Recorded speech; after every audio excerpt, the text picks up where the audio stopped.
आता हे झालं आपलं वैयक्तिक आयुष्यातलं. पण जर आपण जगाकडे बघितलं किंवा आपल्या देशाकडे जर आपण बघितलं तर ज्या काही दुर्घटना घडल्या, म्हणजे विमानाचं झालं, पहलगाम अटॅक झाला, तर 2026 साल न्यूमरॉलॉजीच्या हिशोबाने आपल्यासाठी कसं असेल, विशेषतः भारताला? मला खूप महत्त्वाचा प्रश्न वाटतो हा. थोडंसं सर्वांनी, मी काही गोष्टी सांगतो तर लिहून घ्या, कारण ह्या पॉडकास्टच्या माध्यमातून मला लोकांपर्यंत हे पोहोचवायचं आहे की 2025 हा ट्रेलर होता. 2026 हा खूप मोठा पिक्चर आहे. इनफॅक्ट मी असं म्हणेल की 2032 पर्यंत आपण पृथ्वीवरती खूप काही अशा घटना घडून जाणार आहेत की ज्यामधून आपल्याला सावरायचं आहे. तर सगळ्यात पहिलं तर पाणी उकळून प्यायला सुरुवात करा आत्ताच. नंबर 2, तुम्ही जिथे आहात तिथे सेफ आहात का? पाण्यापासून थोडंसं दूर जा. म्हणजे काय होणार आहे? सुनामी येईल. कधी येईल साधारण? 27-26च्या मिडमध्ये. कारण भूकंप येणार आहेत. भूकंपांमुळं मल्टिपल भूकंप आहे. मी एक साधारण अंदाज देतो. कॅन्सर लाईन जी आहे, जी आपल्या भारताला क्रॉस होती आहे, त्याच्या आजूबाजूला मोठ्या प्रमाणात भूकंप होणार आहेत.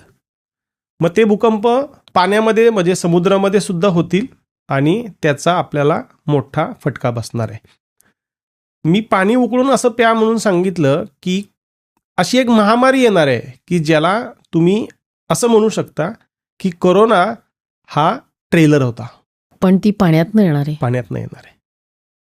तुमच्या आजूबाजूचं पाणी जर कंटॅमिनेटेड किंवा खराब झालेलं असेल तर तुम्हाला त्याशिवाय किंवा तुमच्याकडे असे फिल्टर्सच नाहीत की जे त्याला फिल्टर करू शकेल.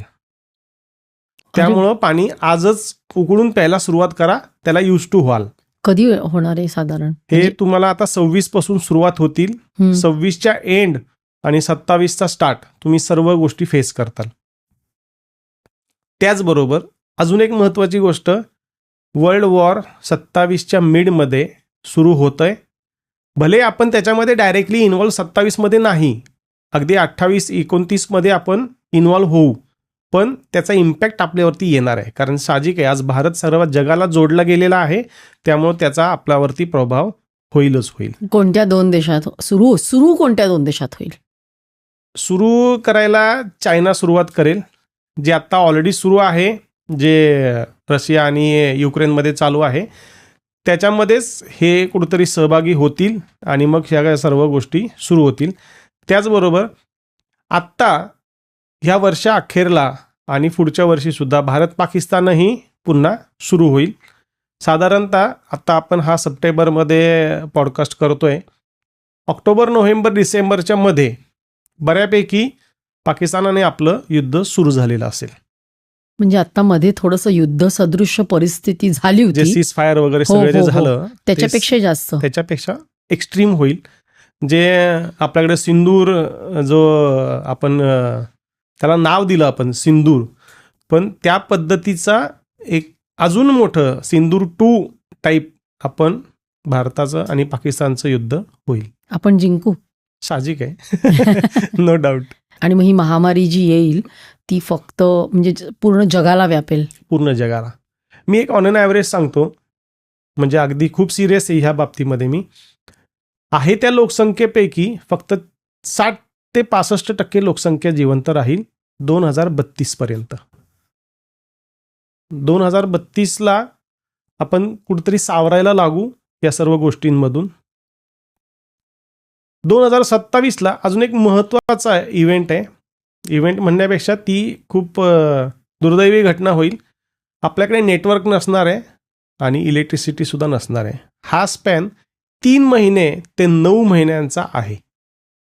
हा एक्सटेंडही होऊ शकतो, कारण परिस्थितीत अशी आलेली असेल की आपल्याकडे नेटवर्क नसणार आहे बिकॉज ऑफ आपल्याकडे इलेक्ट्रिसिटी नसणार आहे. हा एक खूप महत्त्वाचा आहे. कसं होणार आपलं? कसं होणार? लॉकडाऊनमध्ये आपण जसं सर्व्हाइव्ह करायला शिकलो, इनफॅक्ट मी असं म्हणेल की त्यावेळेस आपल्याला कळून चुकलं की आपल्याला जगण्यासाठी काय गरजेचं आहे, पण तरीसुद्धा जर आपण सुधारणार नसू तर युनिव्हर्स त्याचं काम करणार आहे. कधी साधारण 2027 मध्ये? 2027. मग आपण काय केलं पाहिजे? तुम्ही या ठिकाणी गावाकडचं जीवन जगायला सुरुवात केली तर तुम्ही जगू शकताल. त्या गोष्टींना ॲक्सेप्टन्स आणा की एवढ्याशा गोष्टींमध्ये सुद्धा आपण जीवन जगू शकतो. आता त्यावेळेस तुम्हाला रॉकेल, डिझेल, पेट्रोल हे काही मिळेल नाही मिळेल माहीत नाही, पण मेणबत्त्या मात्र कलेक्ट करून ठेवा. घरामध्ये नेटवर्क नसणार आहे, त्यामुळे UPI पेमेंट्स होणार नाहीत, कोणत्याही पद्धतीचे तुमचे ट्रान्झॅक्शन होणार नाहीत. कॅश घरामध्ये कंपल्सरी ठेवा, जी तुम्हाला 3 ते 4 महिने कमीत कमी तुमच्या खाण्यापिण्यापुरती पुरेल एवढी कॅश कंपल्सरी घरात ठेवा. 2027 म्हणजे अजून आपल्याकडे वेळ आहे, थोडासा वेळ आहे. तर त्या गोष्टींसाठी आज प्रिपेरेशन सुरू करा, हे खूप महत्त्वाचं आहे. 26 मध्येच तुम्हाला यातल्या काही गोष्टी दिसतील.